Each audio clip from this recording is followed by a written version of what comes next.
नमस्कार, मॅक्स महाराष्ट्रमध्ये आपलं स्वागत आहे. मी आहे किरण सोनावणे. काल कोकणामध्ये असणाऱ्या बारसू आणि सोलगाव या ठिकाणी शेतकऱ्यांनी मोठ्या प्रमाणात आंदोलन केलं. इथे येणाऱ्या रिफायनरीच्या प्रकल्पाच्या संदर्भात तिथे असणाऱ्या शेतकऱ्यांनी आणि रहिवाशांनी आपल्या भावना त्या ठिकाणी व्यक्त करून सरकारला त्या संदर्भात अनेक निर्णय त्यांच्या संदर्भातले घ्यायला भाग पाडलं. या आंदोलनातील असलेल्या कार्यकर्त्यांना सरकारला सोडावं लागलं आणि आता आपण त्याच विषयावरती चर्चा करणार आहोत. या विषयासंदर्भातले असणारे एकंदरीतच तिथे काय नेमकी परिस्थिती आहे, ग्राउंड झिरोवरची रिअलिटी नेमकी काय आहे, हे जाणून घेणार आहोत. आणि यासाठी आपण कोकणातील काही पत्रकारांशी बोलणार आहोत. त्यामध्ये मराठी पत्रकार परिषदेच्या उपाध्यक्षा जान्हवी पाटील जी आहेत. जान्हवीजी, स्वागत आहे तुमचं मॅक्स महाराष्ट्रमध्ये. त्यानंतर कोकणशाही या डिजिटल मीडियाचे असणारे साईनाथ गावकर आहेत. त्यानंतर हेमंत वनजू म्हणून त्या ठिकाणी खबरदार म्हणून रत्नागिरी नावाचं जे डिजिटल चालवतात माध्यम, ते आपल्या सोबत आहेत. सर्वात पहिल्यांदा मी जान्हवी पाटील यांच्याकडे येणार आहे. जान्हवीजी, तुम्ही तिथे स्थानिक आहात, त्या आंदोलनाचं प्रत्यक्ष तुम्ही पाहिलेलं आहे, त्यातलं रिपोर्टिंग केलेलं आहे. काय तुमच्या भावनेत काय सांगाल, कशा पद्धतीने आंदोलन हे सुरू आहे किंवा त्यातल्या चांगल्या वाईट बाबी काय आहेत? कोकणातल्या लोकांचा रिफायनरी किंवा कुठल्या प्रकल्पाला म्हणजे खरं तर विरोध नाहीये. विषय विरोध म्हणजे दडपशाहीला विरोध आहे. जे काही आता सध्या चालू आहे, लोकांना विश्वासात न घेता म्हणजे एखादा प्रकल्प म्हणजे रेटून धरणं म्हणते, लादणं म्हणतो, ते प्रकार एकंदरीत सुरू असल्याचं आम्हाला एक माध्यम प्रतिनिधी म्हणून लक्षात येतं. मुळात कोणताही विषय घेताना कोकणातले लोक फार सहकार्य करत असतात.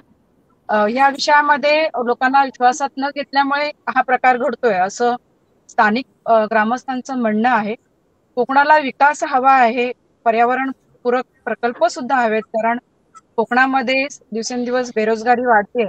मात्र प्रकल्प येताना विश्वासात घेऊन आणि त्या प्रकल्पाचे नुकसान असतील किंवा त्याचे फायदे असतील हे स्थानिक लोकांना समजावून सांगणं गरजेचं आहे. इथं कुठेतरी प्रशासन कमी पडतंय असं पत्रकारांसह स्थानिकांनाही लक्षात जान्हवी पाटील येतं. सनी आपला संपर्क नेटवर्कमुळे कमी जास्त होतो आहे. त्या प्रवासामध्ये आहे आणि प्रवासातून आपल्यासोबत जोडल्या गेलेल्या आहेत.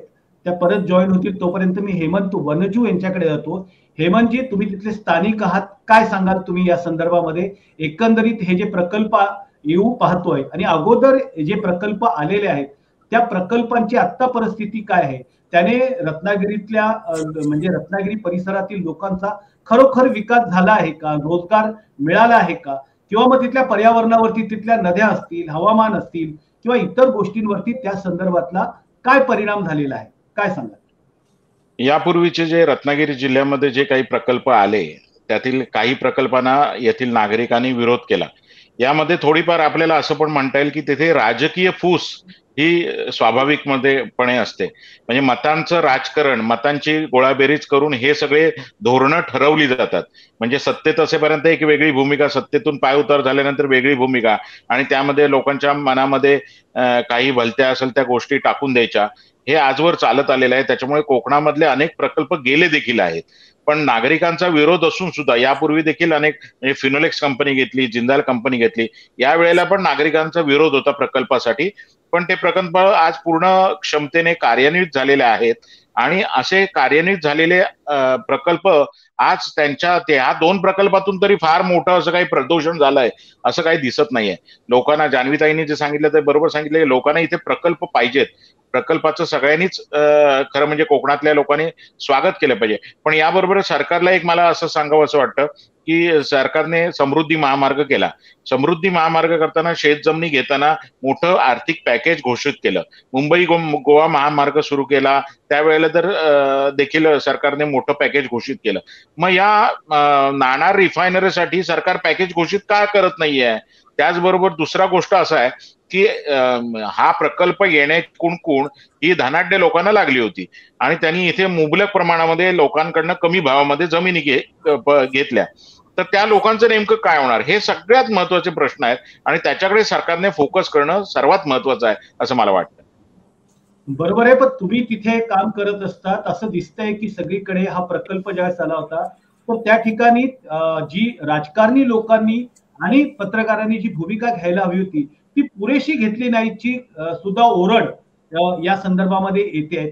त्याबद्दल काय सांगाल? पत्रकारांच्या भूमिकेबद्दल जर बोलायचं झालं तर पत्रकार इथली सगळीच प्रसार माध्यमं जी आहेत ती कुठलीही एक बाजू न मांडता दोन्ही बाजू म्हणजे विरोधक असो किंवा समर्थनाच्या असो या दोन्ही भूमिका अगदी चांगल्या नेटाने पत्रकारांनी रत्नागिरीतल्या मांडलेल्या आहेत हे मला सांगावंसं वाटतं.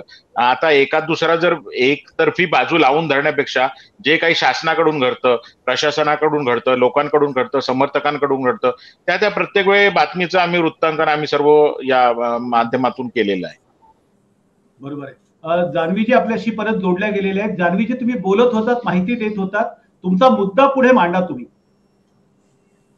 मुळात आता माझे सहकारी हेमंतनी जसं सांगितलं की दोन्ही बाजू पत्रकार इथे मांडतात. आता गेले अनेक वर्ष वेगवेगळ्या प्रकल्पांची घोषणा झाली, पण याच्यात सर्वसामान्य लोकांना जे हवंय किंवा त्यांच्या ज्या भावना आहेत त्या कुठेतरी प्रशासन समजून घ्यायला कमी पडतं असं मला वाटतं. कारण याच्यामध्ये फक्त राजकीय फायद्याच्या दृष्टीने बऱ्याच गोष्टी झालेल्या आहेत, पण ऍज अ प्रशासन म्हणून जे काही गोष्टी व्हायला हव्या लोकांना समजावून सांगणं असतील, बैठका घेणं असतील, ते ह्या प्रकल्पाच्या बाबतीत कुठेतरी प्रशासन कमी पडलं आणि त्याच्यामुळेच नागरिकांचा रोष वाढलेला आहे. नागरिकांचं जे मत आहे ते कुठेतरी जाणून घ्यायला, त्यांच्या समस्या जाणून घ्यायला प्रशासन कमी पडतंय. गेले 2 दिवस जे रत्नागिरीमध्ये तणावपूर्ण वातावरण आहे ते त्यांच्या भावना समजून न घेतल्यामुळे झाले. मुळात कोकणातील लोक असं म्हणतात की काटेरी म्हणजे पणसाप्रमाणे असतात. त्यांना जर एखादी गोष्ट समजावून सांगितलं तर निश्चितच ते ऐकतात आणि रत्नागिरीमध्ये अनेक प्रकल्प सुद्धा अनेक कंपन्या आहेत. पण यंदा गेल्या अनेक वर्षांमध्ये मोठा कुठलाही प्रकल्प आलेला नाहीये. तर पर्यावरणपूरक प्रकल्प आणा आणि त्याचं आम्ही स्वागत करू असं रत्नागिरी जिल्ह्यातलं लोकांचं म्हणणं आहे. एकंदरीत पाहता की मुंबईकर असतील किंवा राज्यभरातनं जे पर्यटक येतात ते कोकणामधलं पर्यावरणपूरक निसर्ग राखला गेलेला मध्ये नैसर्गिक संपत्ती खूप आहे आणि त्याचं संवर्धन होणंही तितकंच महत्व आहे. कारण आज तुम्ही पाहिला असाल की हा धावपळीच्या जीवनामध्ये स्पर्धात्मक युगामध्ये लोकांना एक विसावा हवा असतो सुट्टीच्या कालावधीत, तर सगळे पर्यटक हे कोकणाकडे वळतात. कारण कोकणाने कुठल्याही नैसर्गिक साधन संपत्तीचा नुकसान होऊ नये यासाठी ते अनेक वर्ष जपलेलं आहे. प्रकल्प आले पाहिजे, रत्नागिरी जिल्ह्याचा विकास झाला पाहिजे ह्या मताशी मी सहमत आहे. मात्र हे होत असताना कुठलाही प्रकल्प दडपशाहीने नागरिकांवर लादला जाऊ नये असंही मला ठामपणे आणि स्पष्टपणे सांगूचं वाटतं. व प्रत्येक गोष्टीला 2 बाजू असतात, त्या दोन्ही बाजू सरकारने समजून घेतल्या पाहिजे आणि ह्या गोष्टी राबवताना सगळ्यांना विश्वासात घेऊन केलं पाहिजे. पण गेले 2 दिवस जे कोकणात सुरू आहे ते खरंच दडपशाही आहे की काय असा एक एकंदरीत आपल्याला वेगवेगळ्या गोष्टींवरून दिसून येत आहे. जान्हवीजी यापूर्वी जे प्रकल्प आलेले आहेत किंवा इतर ठिकाणी इतर राज्यांमध्ये हे जसं गुजरातमध्ये रिफायनरी प्रकल्प आहे किंवा आता जे की याच्यातनं निघणारा जे सल्फेटचा वायू आहे, सल्फर निघणार आहे, त्यानंतर यांचं जे म्हणजे एफ्युलंट निघणार आहे की त्याच्यातनं नायट्रोजन वगैरे त्या नद्यांमध्ये समुद्रामध्ये जाणार आहे, त्यातनं मच्छीमारांवरती मोठ्या प्रमाणात परिणाम होणार आहे, मच्छीमारीवरती परिणाम होणार आहे, सल्फर निघणार आहे, त्यातनं एकूणच जे रत्नागिरीचं कोकणातलं हवामान आहे जे हापूस आंब्यासाठी अत्यंत महत्वाचं आणि योग्य आहे, ज्यातनं हापूस आंबा येत असतो, तर त्याच्यावरती खूप मोठ्या प्रमाणात परिणाम होणार आहे असं पर्यावरणवादी स्पष्टपणे आणि जोरजोरात बोलतायत. यापूर्वीचे त्यांचे असणारे रिफायनरीचे रिपोर्ट त्यांच्याकडे आहेत. मग या संदर्भात काही जागृती तिथे होते आहे का? किंवा एवढी मोठी आंबा लागवडीसाठी आंब्यासाठी असणारी लागवडीत असणारी जी जमीन आहे म्हणजे लाखो 1.5 लाख एकर पर्यंतची अशी बोलली जाते, तर त्याच्यामध्ये काही त्याच्यावरती परिणाम होणार आहेत. मग या संदर्भात सरकार काही भूमिका त्यांची काही लोक येऊन बोलतायत का की थेट पोलीस जाऊन कार्यकर्त्यांना उचलतात, त्यांना आतमध्ये घेतात, त्यांना जेरबंद करतात, त्यांना अटक करतात, हा कुठला प्रकार आहे? निश्चितच आपण जे मुद्दे आता बोललात ते अगदी योग्य आहे. आणि दुसरं मगाशी मी म्हटलं की लोकांपर्यंत वस्तुस्थिती जात नाहीये. नेमका प्रकल्प काय आहे किंवा कशासाठी होणार आहे, नेमका कोणता प्रकल्प आहे तो, हे सर्वसामान्य ग्रामस्थांना काहीच माहिती नाही. आणि कोणी येऊन अवेअरनेस करतानाही तिथे आम्ही इतक्या वर्षात तरी ऐकलं नाही. हा 6 महिन्यांमध्ये पण तरी आता प्रकल्पाची अंमलबजावणी सुरू होते, सर्वेक्षण सुरू होतंय. पण याच्याबद्दल लोकांमध्ये जागरूकता निर्माण झालेली नाहीये, जे प्रशासनाकडून व्हायला होतं. त्यामुळेच हा रोष निर्माण झालेला आहे. कोणत्याही गोष्टीची अंमलबजावणी करताना ग्रामस्थांना मी मगाशी म्हटलं ते पुन्हा सांगते, की ग्रामस्थांना विश्वासात घेणं, नेमकं हे प्रकल्प काय आहे किंवा जर नुकसान होत असेल तर त्याच्यातनं आम्ही पर्याय काय काढणार आहोत, ही भूमिका सरकारने लोकांसमोर आणणं गरजेचं आहे. पण ह्यामध्ये काहीच झालेलं नाहीये आणि त्याच्यामुळे ह्या सगळ्या गोष्टी घडतायत. आणि जर पर्यावरणाला जर धोका असेल, नुकसान होणार असेल तर निश्चितच स्थानिक लोक याला विरोध करणार. बरोबर आहे. पर्यावरणाला जर विरोध होत असेल आणि लोकांचं जे काही त्याच्या संदर्भातलं एकंदरीत त्यांना ज्ञान देणं आहे, त्यांना माहिती देणं आहे, एकंदरीत या प्रकल्पासंदर्भात तो प्रकल्प कसा असेल, त्यातनं निघणारे वायू याचा इथे असणाऱ्या कोकणातल्या वातावरणावरती परिणाम होणार आहेत का, या संदर्भातली माहिती, इथले जे समुद्र आहेत किंवा मच्छीमारीची ठिकाणं आहेत ते नायट्रोजन वायू समजा मोठ्या प्रमाणामध्ये गेल्यानंतर पाण्यात त्याचा काही परिणाम होणार का, या संदर्भात सरकारचे प्रतिनिधी किंवा इतर बोलत नाहीयेत. पर्यावरणवादी मात्र या संदर्भात ठळकपणे बोलतायत. मी आपल्यासोबत एस.एम. देशमुख सर, मराठी पत्रकार परिषदेचे अध्यक्ष आणि एकंदरीतच आपल्या सगळ्या प्रश्नांवरती मुखरपणे बोलणारे एस.एम. देशमुख सर आपल्यासोबत जॉईन झालेले. सर, स्वागत आहे तुमचं. त्यापूर्वी मी साईनाथ गावकरांकडे नाही. साईनाथ गावकरजी, तुम्ही दोघांचं ऐकलेलं आहे, तुमची काय भूमिका या संदर्भात? निश्चित सर, माझ्या दोन्ही सहकारी पत्रकार मित्रांनी जी भूमिका मांडली ती वास्तववादी भूमिका आहे. आजच्या घडीला हा प्रकल्प किती वाईट आहे हे सांगणारे खूप जण समोर दिसतील, परंतु हा प्रकल्प काय चांगला आहे हे मांडणारं कोणच समोर येत नाही. हे नेमकं समोर काय येत नाही हा मला सुद्धा पडलेला प्रश्न आहे. कारण की आमच्या कोकणातील लोकांना रोजगार हवा आहे, आमच्या कोकणचं सौंदर्यही जपलं जावं, त्याचबरोबर आमच्या कोकणामध्ये अशा औद्योगिक प्रकल्प येणं ही कोकणाची खऱ्या अर्थानं गरज आहे. आज कोकणातलं सर कुठल्याही गावामध्ये जर आपण गेलो तर त्या गावामध्ये घरं जी आहेत या तुमचा आवाज व्यवस्थित येत नाहीये साईनाथजी. तुमचा जरा हे करा. मी एस.एम. देशमुख सरांकडे जाणार आहे. एस.एम. देशमुख सर, आपण एकूणच या प्रकल्पाच्या संदर्भामध्ये चर्चा करत आहोत. जान्हवी पाटील जी आहेत किंवा हेमंत वनजू आहे यांनी आपल्या भूमिका मांडलेल्या आहेत. तुम्ही संपूर्ण कोकण फिरता, तिथल्या असणाऱ्या प्रकल्पाबद्दल तुम्हाला माहिती आहे काय, तिथली असणारी ग्राउंड झिरोवरची रिअलिटी आहे काय, तिथल्या याच्यावरती म्हणजे वास्तव आहे? माईक चालू करा सर, माईक सुरू करा तुमचा. हा, बोला सर. आवाज येत नाहीये तुमचा, आवाज येत नाहीये.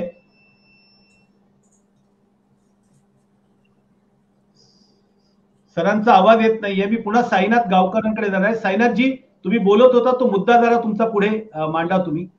सर, माझा आवाज पोहोचतोय आता आपल्यापर्यंत? नाही, तुमच्या आवाजचा काहीतरी इश्यू आहे. मी हेमंत वनजू सरांकडे येणार आहे. हेमंतजी, तुम्ही जान्हवी पाटीलांचं ऐकलेलं आहे. तुम्ही या संपूर्ण त्या कोकणच्या आंदोलनामध्ये जिकडे तिकडे स्वतंत्र पाहतात, पत्रकार म्हणून सुद्धा त्यात तुम्ही सहभागी होतात, त्याची बातमीदारी करतायत. काय आहे तिथलं एकंदरीतच वास्तव काय? वास्तव म्हणजे तिथल्या ग्रामस्थांचा तर आजही विरोध आहे तिथल्या, कारण त्यांच्या जमिनी जाणार आहेत हा प्रामुख्याने विषय आहे. आणि जान्हवीताईंनी जसं सांगितलं की आजपर्यंत प्रकल्पाबाबत जे प्रबोधन व्हायला पाहिजे ते तितक्या पद्धतीने झालेलं नाहीये. त्यांच्यापर्यंत पोहोचणारी माहिती ही अपुरी आहे. कोणतरी काहीतरी सांगतंय आणि ते ऐकतायत, अशातलं सर्व प्रकार आहे. प्रशासनाने प्रामुख्याने प्रबोधनाची भूमिका याच्यामध्ये घ्यायला पाहिजे. आता काल जे आंदोलन झालं त्याच्यामध्ये पण लोकांचे खूप गैरसमज होते. प्रशासन काल जो पत्रकारांच्या बाबतीमध्ये जो प्रकार घडला तो देखील दुर्दैवी होता. कोणी आजपर्यंत या आंदोलनाचं सगळ्यात महत्वाचं वैशिष्ट्य आपल्याला हे म्हणायला लागेल की ग्रामीण भागातली एवढ्या मोठ्या संख्येने जनता आंदोलनामध्ये उतरलेली आहे, पण कायदा आणि सुव्यवस्थेचं या लोकांनी संपूर्ण भान ठेवलेलं आहे.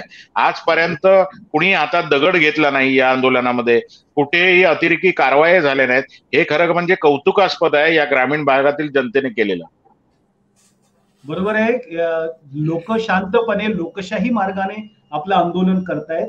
पण येणारा प्रकल्प नेमका काय आहे, त्या प्रकल्पातल्या म्हणजे चांगले आणि वाईट काय? सरकारच्या मतीने सांगितलं जातं की बाबा हा 2.5 लाख कोटींचा जो आहे 2.5 लाख कोटीचा गुंतवणुकीचा प्रकल्प आहे. यातनं 2 लाख लोकांना रोजगार मिळणार आहे. अशा प्रकारचं सांगितलं होतं. पण 3,500 कुटुंब जे विस्थापित होणार आहे त्याच्या संदर्भात काही बोललं जात आहे का? त्यांचं पुनर्वसनाबद्दल काही हेमंतजी लोक किंवा सरकारकडून बोललं जात आहेत का? आणि पोलीस थेट जाऊन कार्यकर्त्यांना कसं काय पकडतात? मी मगाशी पण तेच सांगितलं, समृद्धी महामार्ग झाला, मुंबई गोवा हायवे झाला, सरकारने भलं मोठं पॅकेज जाहीर केलं होतं. तिथल्या लोकांना कुठे विस्थापित करणार, त्यांची सुविधा त्याच्यानंतर कशा मिळणार याबाबत लोकांना सांगितलं होतं. पण आज सगळ्यात सरकार आणि शासन याच्याबाबत ब्र देखील काढत नाही. या लोकांना जमिनीचा मोबदला कसा मिळणार आहे, इथून विस्थापित झालेल्या लोकांची पुनर्वसन सरकार कुठे करणार आहे याबाबत एक अवाक्षरही काढलं जात नाही. आणि केवळ पोलीस यंत्रणा वापरून, प्रशासकीय यंत्रणा वापरून यांच्यावर गुन्हे दाखल करून हा प्रकल्प रेटण्याचा सरकार सध्या प्रयत्न करतं. हे जे आंदोलक आहेत हे आंदोलक कुठल्या कुठल्या गावातले आहेत, कुठून कुठून कशा पद्धतीने त्यांना कुणी म्हणजे त्यांचं कुणी नेतृत्व करतायत का, ते उत्स्फूर्तपणे येत आहेत किंवा त्यांना काहीतरी समजा आता बऱ्याचदा जसे पॉलिटिकल लोकांचं आंदोलन असतात की त्यांना काहीतरी चिरीमिरी देऊन तिथे आणलं जात आहे का? नेमका हा जो आंदोलन आता काल ज्या पद्धतीनं महिला असतील अक्षरशः जमिनीवरती झोपून त्यांनी त्याचा विरोध केला, त्याचा व्हिडिओ सुद्धा सगळीकडे व्हायरल झालेला आहे. तर त्या संदर्भात नेमकं हे आंदोलनाच्या बद्दल काय सांगाल तुम्ही? आंदोलन हे ग्रामीण भागातली जनता उत्स्फूर्तपणे करते. म्हणजे ज्यांची घरं जाणार आहेत, ज्यांच्या जमिनी जाणार आहेत, ती जनताच हे आंदोलन करते. कोणी पैसे देऊन इथे आंदोलकांना आणलेलं नाहीये, हे सत्य आहे. पण त्यामध्ये वेगवेगळे नेतृत्व देखील लपलेली आहेत.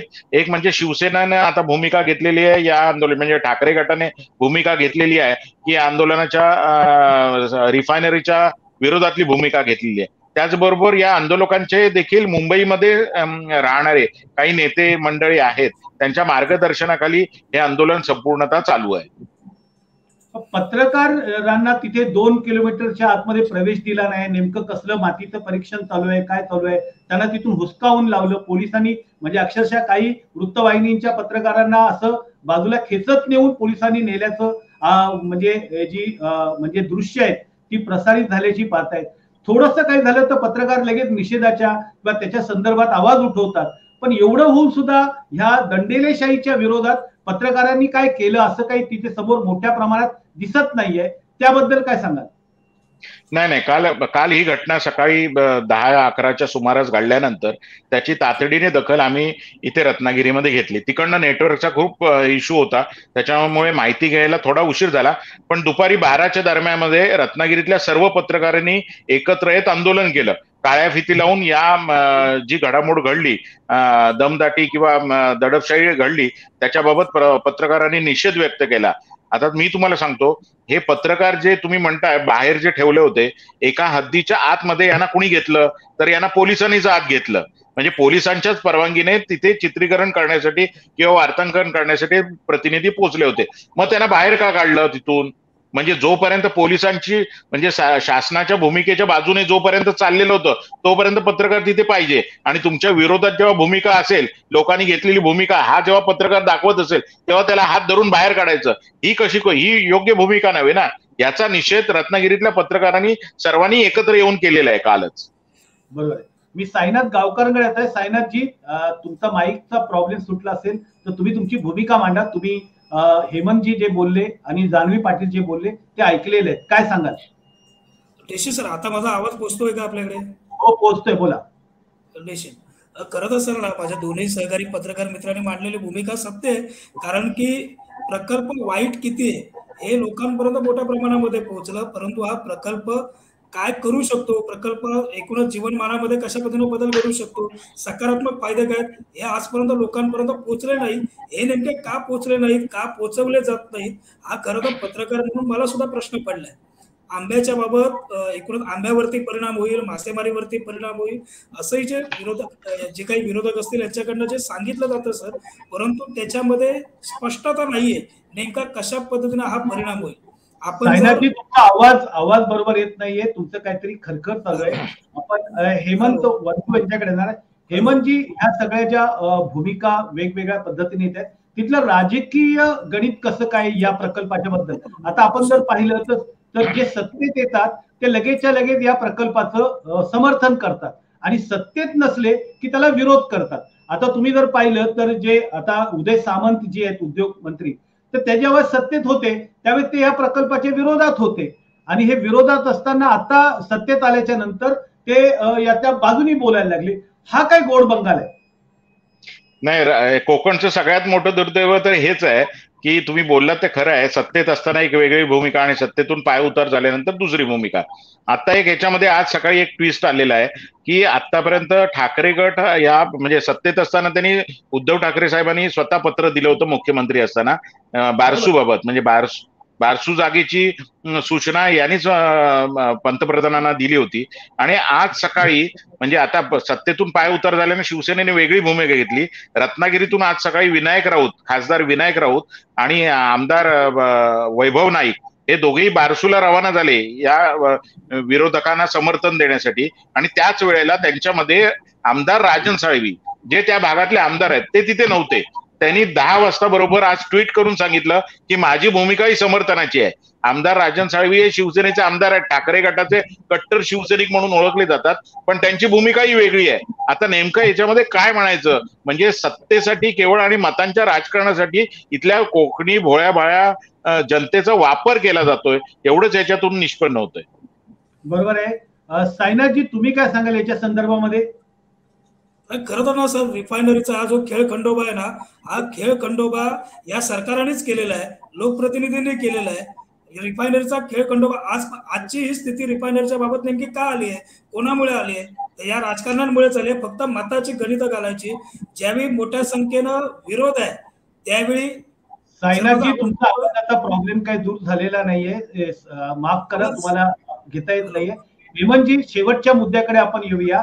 एकंदरीतच या संदर्भातला याचं येणाऱ्या काळामध्ये भवितव्य काय तुम्ही पाहता? एकंदरीत ज्या प्रकारचं राजकारण आणि ज्या पद्धतीनं चालू आहे, तर एक पत्रकार म्हणून तुम्हाला काय वाटतं येणाऱ्या काळात या प्रकल्पाच्या संदर्भात किंवा याच्या संदर्भात जे राजकारण केलं ते त्यात काय होणार? प्रकल्पाच्या बाबतीत जर भवितव्याच्या बाबतीत बोलायचं झालं तर सरकारने प्रचंड ताकद लावलेली आहे. काल देखील माध्यमांसमोर बोलताना देवेंद्र फडणवीस उपमुख्यमंत्री आहेत, त्यांनी सुतोवाच केलेला आहे की नेमकं कोणत्या परिस्थितीत त्यांनी प्रकल्प करणारच अशी भूमिका घेतलेली आहे. आणि एकंदर जो शासकीय यंत्रणेचा आणि पोलीस बळाचा वापर होतोय त्याच्याप्रमाणे हा विरोध मोडून काढण्यात बहुतेक यशस्वी होतील असं वाटतंय.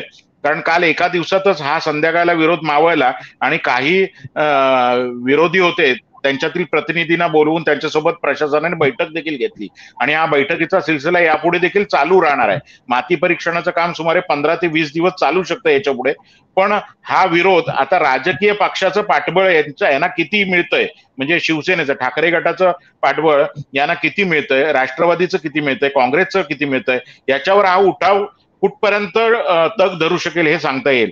पण आजच सगळ्यात महत्वाची गोष्ट म्हणजे राजन साळवी यांनी यातून माघार घेतलेली आणि समर्थनाची भूमिका बजावलेली आहे. त्याच्यामुळे जरा सरकारची लढाई थोडी सोपी झालेली आहे आणि रिफायनरीच्या दृष्टीनं थोडं सुलभता आलेली आहे असं म्हणायला लागेल. बरोबर आहे. म्हणजे शिवसेनेतच या प्रकरणावरून कोकणमध्ये वेगवेगळी 2 प्रभाव जाताना दिसतात, एक समर्थनाचा आणि एक विरोधाचा. त्यामुळे धन्यवाद हेमंत वंजुदी, धन्यवाद साईनाथ गावकर, जान्हवी पाटील आणि SM देशमुख सर, तुम्हाला तांत्रिक कारणामुळे जॉईन होता आलं नाही. आणि एकूणच आपण कोकणातल्या पत्रकारांशी त्या प्रकल्पाच्या रिफायनरी प्रकल्पाच्या संदर्भात बोलत होतो आणि त्यात आपल्याला असं दिसतंय की सरकार हा प्रकल्प करण्यावरती ठाम आहे. त्याचबरोबर तिथल्या स्थानिक लोकांना या प्रकल्पाच्या संदर्भातले नेमके चांगले आणि वाईट या संदर्भातलं म्हणजे हे परिणाम काय होतील, फायदे तोटे सांगितले जात नाहीयेत. त्यामुळे त्यांच्यामध्ये पराकोटीचं अज्ञान आहे आणि त्या अज्ञानामुळे तेही सुद्धा आंदोलनात उतरतायत. बाकीच्या ज्या संघटना आहेत त्या या विरोधामध्ये आहेत. जर समजा कोकणामध्ये हा प्रकल्प होत असेल आणि खरोखरच तो पर्यावरण पूरक असेल तर त्याला कुणीही विरोध करण्याचं कारण नाही. पण सरकार ज्या पद्धतीनं दडपशाहीचं धोरण वापरते आहे, पोलीस बळाचा वापर करते आहे, कार्यकर्त्यांना 8-8 दिवस अगोदर स्थानबद्ध करण्याचा प्रयत्न करते, त्यांना तिथे असणाऱ्या याच्यावर जाऊ देत नाहीये, त्याच्या संदर्भातल्या पर्यावरणाचे जे काही प्रश्न पर्यावरणवादी उचलतायत त्या संदर्भात स्पष्टपणे काही बोललं जात नाहीये. असं जर असेल तर या प्रकल्पात येणाऱ्या काळामध्ये कोकणामध्ये मात्र संघर्ष अटळ आहे असंच आपल्याला दिसतंय. तुम्ही या सगळ्या पत्रकारांची मतं ऐकलेली आहेत. तुम्हाला नेमकं या संदर्भात काय वाटतं तुम्ही नक्की कमेंट बॉक्समध्ये लिहा आणि पाहत राहा मॅक्स महाराष्ट्र, आवाज महाराष्ट्राचा. धन्यवाद.